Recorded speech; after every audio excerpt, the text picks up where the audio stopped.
25억의 계약을 왜 거절했는가입니다. 그 당시 거절할 이유 하나라도 존재할까라는 의문이 듭니다.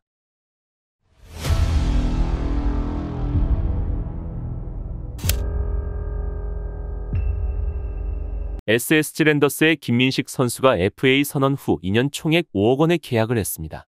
현재 야구 팬들 사이에서 굉장히 말이 많은 부분 중 하나가 너무 큰 욕심을 바라지 않았나입니다. 지금으로부터 13개월 이전쯤 SSG 랜더스에서 BFA 단연 계약으로 5+1 25억 원의 선제시가 있었다 합니다. 굉장히 파격적인 조건이 아닐 수 없습니다. 이 내용은 모니볼 채널의 정세영, 야구부장 채널의 박재호 두 기자님에 의해 공개된 만큼 확실하며 선수 측에서 거절했다고 합니다. 이를 거절하고 2023 시즌을 치르고 2024 최근 5분의 1인 5억 원에 계약하게 된 셈인데 선수 입장에서 엄청난 손해를 본 셈이죠. 기간도 비록 옵션이 있다고 하지만 6년에서 2년으로 줄은 만큼 선수 생활을 이어가는 데 있어서도 엄청난 차이가 존재합니다. SSG 첫 제시인 25억 원 계약을 거절한 것은 선수가 앞으로 더 잘할 수 있다는 자신감이 있었다라고 볼 수도 있으며 10개 구단이 되며 포수 품귀의 가속화로 가치가 천정부지로 솟는 것 또한 큰 영향이 있습니다. 정세영 기자님의 취재에 따르면 2년 5억 이전에 SSG에서 두 가지의 제시가 있었다 합니다. 1안이 3+1년 20억가량의 오퍼, 2안이 4년 10억대 중반. 즉 계약 기간에 옵션을 넣을 것인가 전부 보장받을 것인가로 금액이 다소 차이가 있지만 현 계약에 비해 월등히 좋은 조건입니다. 이것들마저 전부 거절하여서 SSG가 차선으로 이지영의 트레이드를 단행했는 것까지가 알려진 사실들입니다. 여기서부터 사견을 말하자면 포수의 품귀 현상 및 최근 김태군의 3년 25억의 계약을 보며 김민식과 에이전트는 엇비슷한 계약을 성사시킬 자신이 있었던 것으로 보입니다. 하지만 한 가지 간과한 것이 있는 것이 과연 김민식이 김태군만한 가치가 있냐는 것입니다. 타격에서는 모두 주전이라고 하기에는 어려운 부분이 있고 백업에 더 가깝습니다. 영상의 주인공인 김민식의 최근 3년을 살펴봤을 때 평균 우루크 70에서 75 정도의 2023은 65로 많이 저조합니다. 결국에는 수비 능력에서 판가름이 나는 것인데 가타부타 말이 많지만 김민식에 관한 평가 중 하나가 선수들이 스플리터를 마음 놓고 던질 만한 안정감은 부족하다입니다. 반대로 김태군은 NC 때부터 주전 및 여타 구단들에서 슈퍼백업을 장기간 하며 그런 이야기는 나오지 않았으며 김민식에 비해 수비 측면에서의 안정감은 더 높습니다.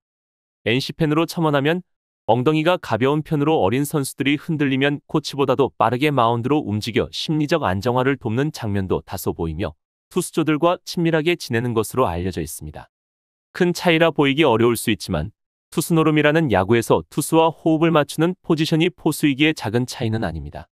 결국 나이로 그 부족한 부분을 어필해야 하지만 34살로 동갑입니다. 종합적으로 봤을 때 김태군과 동급의 대우는 조금 어려운 여지가 있습니다.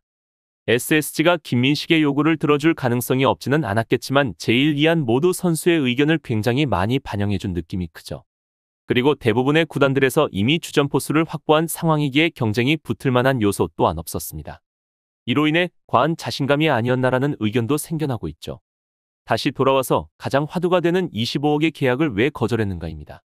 그 당시 거절할 이유 하나라도 존재할까라는 의문이 듭니다. 김민식의 나이라면 수비 능력이 더 출중해지기보다는 관리를 잘하여 얼마나 유지할 수 있냐가 중요합니다. 게다가 늦은 나이에 포수라는 힘든 포지션으로 타격이 기량만개하여 폭발적으로 늘어날 가능성이 없는 것은 아니나 매우 힘듭니다. 이것은 김민식이 나쁘다는 것이 아니며 이해가 힘든 부분이 있다는 것을 다시 한번 말씀드립니다.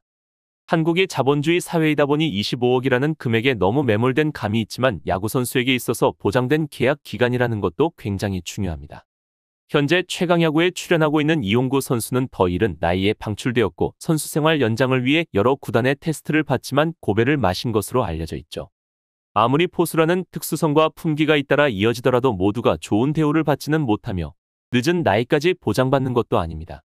스포츠 선수가 신체를 적극 활용하는 직업인 만큼 탑급에 해당하는 선수들도 타 직업군 대비 일찍 은퇴하는 편입니다. 그리고 대부분의 선수들은 30대 전후에 은퇴하며 1군에서 활약한 선수들도 30대 중반을 넘어서면 서서히 은퇴의 길을 걷습니다. 그래서인지 부록에 가까운 나이에 활약하는 선수에게 공무원이면 정년 은퇴 직전이 아니냐는 우스갯소리도 있습니다. SSG의 5+1 6년의 제시는 30대 후반까지 보장해주는 엄청나게 파격적인 조건임을 알 수 있습니다. 정년이 없는 직업의 정년을 보장해준 것과 다름이 없습니다. 금액도 금액이지만 향후 프로 생활의 높은 안전성을 보장받을 수 있었기에 오판이 아니었나 싶기도 합니다. FA 계약 후 사진에서 행복하기보다는 다소 아쉬워하는 표정이 보이는데 큰 기회를 놓쳐 안타깝습니다.